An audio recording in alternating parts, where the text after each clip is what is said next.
지난번에 올린 외모 정병 영상에 많은 분들이 되게 관심을 가져주셨어요. 그만큼 참 우리나라가 외모에 민감하면서도 그 외모 정병이라는 것에 걸려서 되게 고통받고 있는 사람들이 많다 이런 생각이 들었거든요. 근데 저는 외모 관리를 하지 말아라 이건 아니에요. 저도 외모 관리를 진짜 열심히 하거든요. 근데 외모 관리까진 괜찮은데 외모 정병에 빠져서 자신의 어떤 삶을 피폐하게 하기까지는 말아라 이런 얘기를 하고 싶은 거예요. 그래서 오늘은 어떻게 하면 이 외모 정병을 고칠 수 있나 이런 얘기를 해보고자 합니다. 먼저 외모 관리와 외모 정병의 차이를 한번 생각을 해보면요. 외모 관리는 내가 어느 정도 나의 건강과 나의 삶과 나의 어떤 그 기본적으로 해야 될 그 나의 여러 가지 활동들, 그 사회관계 이런 거를 유지할 수 있으면서 내 외모를 관리하는 것까지가 외모 관리고, 외모 정병은 내가 다이어트 때문에 사람을 못 만난다든가 내 몸을 망칠 정도로 뭔가를 한다든가 내 경제적인 수준을 너무 벗어나서 피부과나 성형을 한다든가 내가 외모 생각하느라 나의 어떤 개인적인 스펙 쌓기나 어떤 개인적인 능력 쌓는 시간이 줄어든다든가 이거는 외모 정병이라고 할 수 있다고 저는 생각을 합니다. 그러니까 이 외모 정병에 걸리게 되면 자신의 시간과 돈을 뺏기고 결국에는 내 젊은 시절을 외모 정병에 걸려서 그냥 허비하게 되거든요. 저는 이게 정말 너무 안타까운 것 같아요. 그런데 사실 이 외모 정병을 걸리게 하는 거는 거대한 산업이거든요. 자본이에요. 그러니까 이게 돈이 되니까 외모 정병에 걸릴 수밖에 없도록 계속 그런 부분들을 미디어에 자꾸 노출시키고 사람들을 세뇌시키고 이렇게 하는 거거든요. 예를 들어서 우리 다이어트, 몸매 관리를 한번 생각을 해보면 우리가 날씬한 몸을 유지하는 거는 되게 좋은 거죠. 뚱뚱한 거를 좋아하는 사람은 없습니다. 날씬한 몸을 유지하면 좋죠. 적정 체중이면 좋고 옷핏이 이쁜 몸매는 더 좋습니다. 그래서 저도 관리하면서 먹어요. 그런데 그거를 넘어서 뼈말라를 추구하는 거 있죠. 프로 하나라고 해서 막 키가 160인데 30몇 킬로 나가고 막 이런 거가 막 나오면서 막 뼈말을 막 추구한단 말이에요. 이게 약간 아이돌 문화랑도 연결이 되는 것 같은데, 장원영 보면 키는 정말 큰데 정말 말랐잖아요. 그래서 막 그런 거를 어릴 때부터 막 동경하고 그렇게 한단 말이에요. 그래서 막 일부러 안 먹고 다이어트 보조제 먹고 적정 체중인데 마운자로 유급이 맞게 하고 막 이렇게 한단 말이에요. 그런데 한번 곰곰이 생각해 보세요. 그렇게 하면 본인이 건강하고 행복한 삶을 살 수 있나요? 아니면은 본인의 정신 상태가 그래서 되게 좋아지고 내 주변 사람들하고 관계가 더 행복해지나요? 그거는 잘 모르겠다는 거죠. 자기 발전에 도움이 되나요?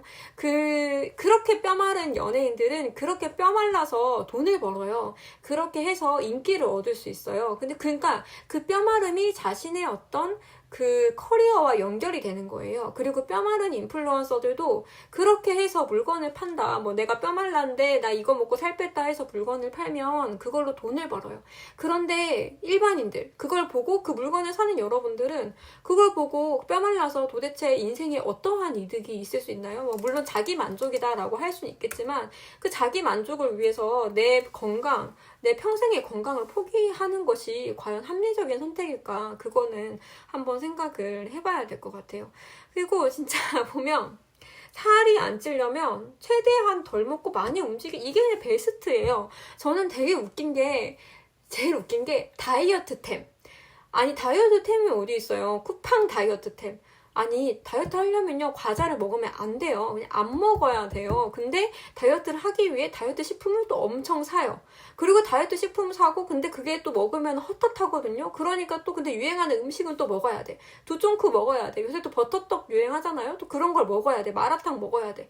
그러니까 근데 이 음식 유행시키는 것도 사실은 여기에 거대 자본이 있는 거거든요. 근데 특히 다이어트 쪽으로 너무 외모 정병에 걸려서 뼈마름을 추구하게 되면 결국에 결론적으로 가는 곳은 폭식증, 거식증 이런 거란 말이에요.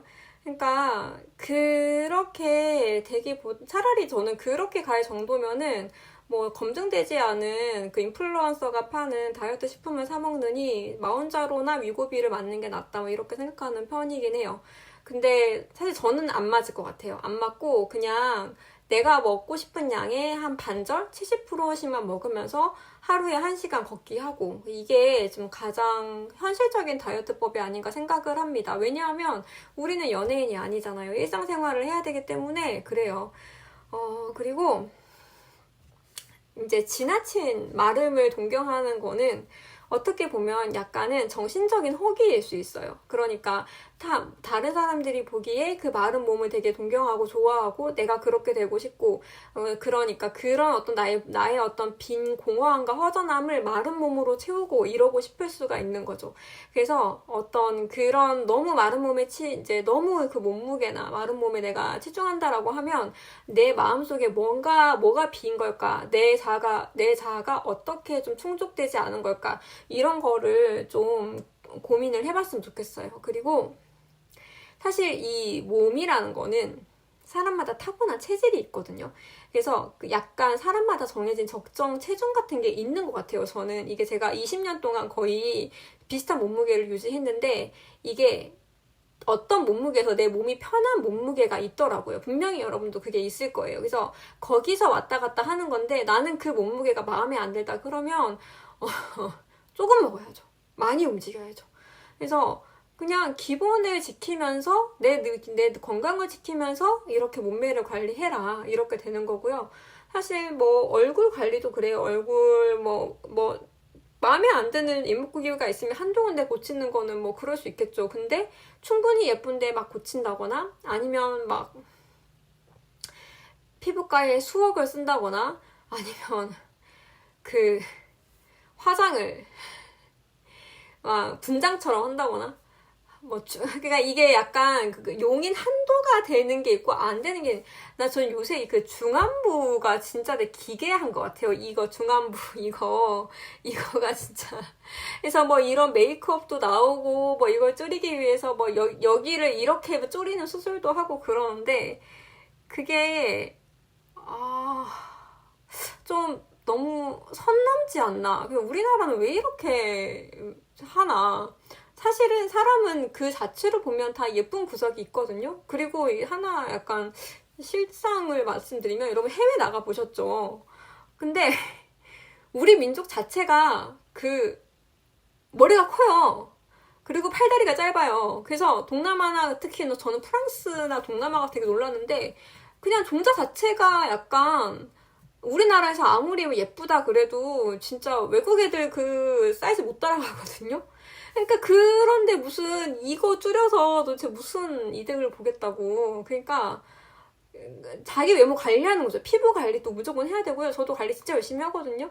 관리해야 되고 그리고 뭐 마음에 안 드는 게 있으면 한두 군데 고치는 거야. 뭐 그게 마음에 많이 걸리고 그게 진짜 인생에 큰 피해를 주면 고쳐도 되죠. 근데 막 유행하는 그 유행이 막 돌거든요. 옛날에는 막 턱 깎는 거 유행이었잖아요. 이렇게 뾰족하게 만드는 거.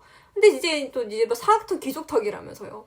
그러니까 미디어에 속으면 안 돼요, 여러분. 미디어가 그렇게 자꾸 유행을 만들어내고 자꾸 뭘 하라고 하는 거는 결국 뒤에 돈을 벌고 싶은 거대 자본이 있다. 그래서 그 자본에 놀아나면서 내 돈을 쓰고 내 정신을 피폐하게 하기보다 내 중심을 잡고 나의 기준을 정하고 어디까지 내가 외모 관리 깔끔하고 진짜 딱 보기 좋게까지 외모를 관리하고 그 대신 나머지 시간에는 내 스펙이나 능력을 관리하자.